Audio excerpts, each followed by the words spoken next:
Welcome to this week's edition of VERITAS Half Hour on Television, a program where we showcase academic excellence and quality formation at VERITAS University, Abuja. My name is Cyril Ole. The ninth convocation ceremony of VERITAS University, Abuja took place at the weekend. The convocation was preceded by a press briefing during which the University Vice Chancellor, Reverend Father Professor Hyacinth Ementa Ichoku, briefed journalists on various issues of importance to the university. Okay, I want to say that everyone is welcome to this media briefing, marking the ninth convocation of VERITAS University, Abuja. It's been quite a very tough and turbulent academic year for us. Just like every other person, just like every other academic institution, we've pulled through this academic year, and we are happy to be graduating our students who have completed their academic training and have satisfied all the requirements for graduation. And so we have a total of about 250 students who are supposed to be graduating. But out of this, we have about 421 students altogether, who are graduating. And then out of these, we have 32 graduating in first class. We have also postgraduate students, 85 of them who are graduating at master's and other higher degrees. So we are happy to have these students graduate and make way for other upcoming students. We want to say that, as I said before, that this has been a very turbulent year, but we have managed to pull through because right from the inception, right from the time of the COVID, when the federal government shut down schools on the 23rd of March 2020, we quickly migrated online. And so we kept online until we finished our second semester examinations in August. And it was a very difficult time because we faced a lot of challenges, but our saving grace was that we have a very robust ICT unit that takes care of our ICT requirements. And also that we had communicated to parents as soon as the COVID set in. We are constantly communicating with the parents. Every month we will write letters to parents, communicating them of developments, and requesting them to sponsor their children in terms of buying data, in terms of providing the enabling environment for them to study in their homes. And to remember always that the students were not out of school. Even though they were out of school, they were still in their academic programs. And so parents, in the knowledge of this request, continuously supported their students. And so throughout that period, they were in session. And of course, our ICT unit, as we said, provided the facilities for our staff to communicate with the students wherever they were, whether you're in Calabar, whether you're in Lagos, whether you went to Jos or wherever. Lectures were going on, and our staff, academic staff, were taught how to handle students online. And of course, they quickly picked that up, and with our own recommended platforms for lecturing online. And so that, and we are monitoring what was going on. Every week we had report, staff were reporting on their activities, and the ICT unit was also confirming, collaborating the activities of our academic staff. And that also determined, that you got your salary for the month or you didn't get your salary for the month was dependent on your compliance and your activities online with the students. So, but what we wanted to, what we ensured was that all our staff, whether academic or non-teaching staff, were paid as when due throughout those months of lockdown. Every staff, whether you were in school or not in school, whether you were teaching or non-academic staff, everybody was paid salary. We didn't cut salaries, we didn't see salaries, everybody. And that was a big motivation for our staff to do their work. So with that motivation, and of course, the disposition of the students also to know that their future was at stake, they quickly adapted, and we all worked together to achieve what we are celebrating today, celebrating our graduating students. So that's how we have gone. It was not an easy task, but we managed to pull through and took our exams online, monitored our exams online, and students did their. Although by the time the COVID lockdown was lifted, some had to come back to campus to carry out their experiments. Some had to come back to write some of their exams, but all together, I think it was a huge success for us. And because it also put us up on the next scale. I mean, we are able to move to the next, because it was something beyond our imagination that we could actually achieve. But because, as I said, we had a robust ICT unit that monitored and helped us to create platforms for online lectures. We are able to pull through this academic year. And so that's why we picked our convocation for these students on the 30th of this month. So I'm not sure whether there is anything else I need to add, but that's how VERITAS has been struggling over time, and we are hoping that even now that even for the second round of COVID, the second episode of COVID, you realize that the government had actually, postponed again the resumption of schools. But by then, we had already taken the decision. That as soon if it happened that the government postponed this resumption of schools, that would migrate online again. Of course, so we commenced our academic semester in October, actually on October 11th, when the students returned back to campus.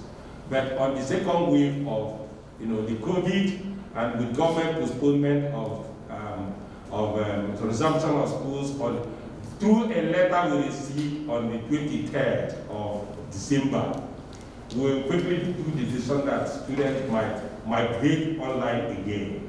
Unfortunately, government eventually only postponed it to the 18th. And so we now have to call back our students, but not all the students are back to campus, because we are mindful that many of the requirements of the protocol of NCDC. We comply completely with the protocol of NCDC. And so some of the students, in fact, the 400 level students, the current 400 level students, are not yet back to campus because they are doing their lectures online. We have only the 100 level to 300 level students who are on campus right now. Okay, we are also happy to announce that we are in December. We hosted NUC panels for some new programs we wanted to mount, and that includes the law faculty. That also includes masters in philosophy, and then masters in business administration. The Vice Chancellor announced that a total of 421 students were cleared by the University Senate for the 9th convocation ceremony, having been found worthy in character and learning. After this number, 32 students came out in first-class honors. The university also graduated 85 students in various postgraduate courses. During the press briefing, the university registrar, Dr. Mrs. Stella Okonkwo, outlined the key requirements for seeking admission into VERITAS University, Abuja.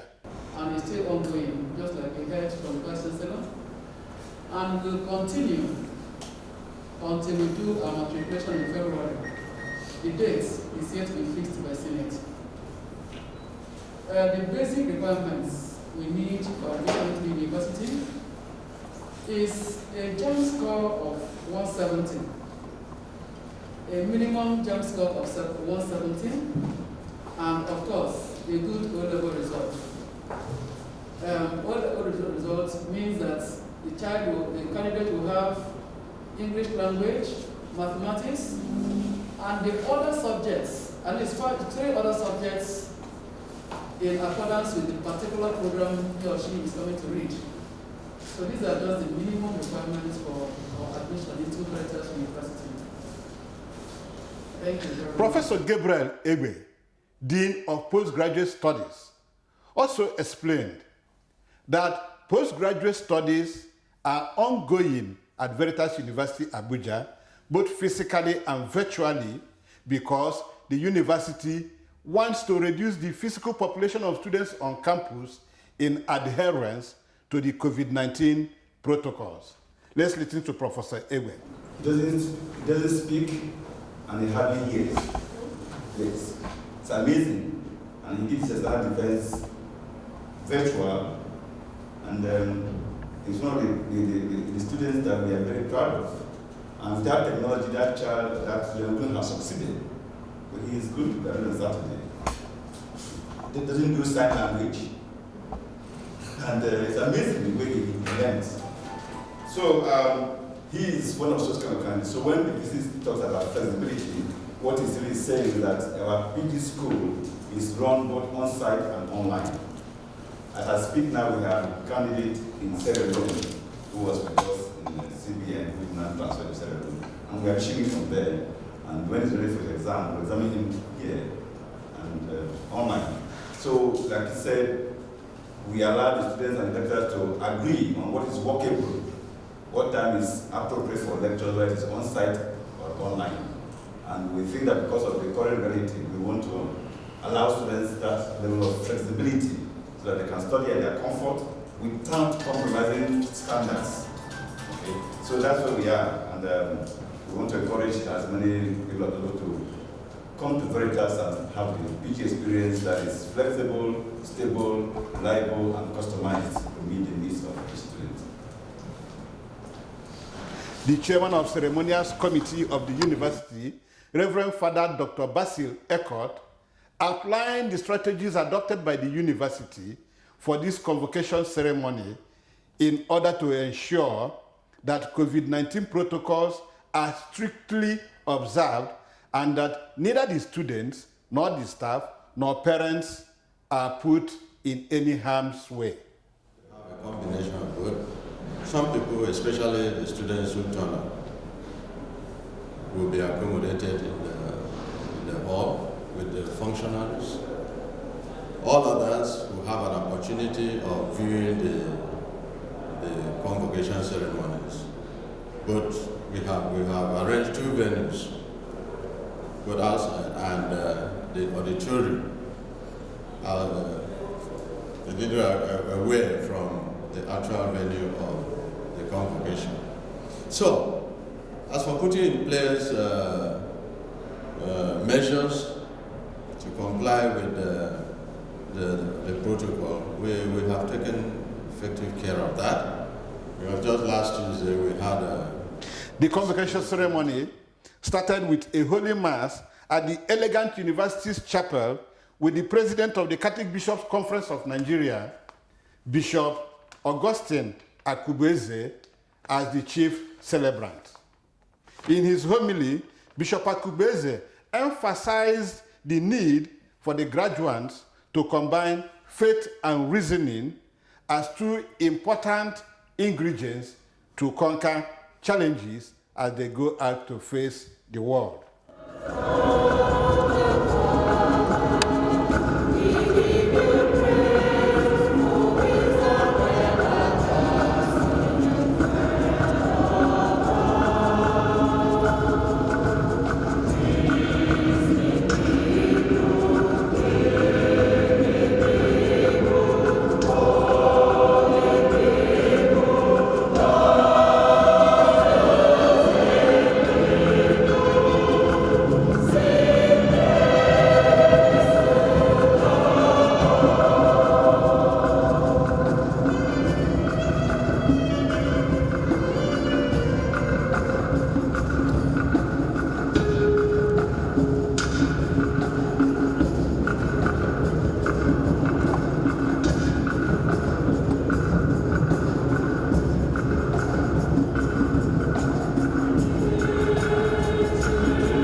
Spring and Reason, issued on 4th September 1998, taught learning the inseparability of faith and reason in the search for God, who is the truth.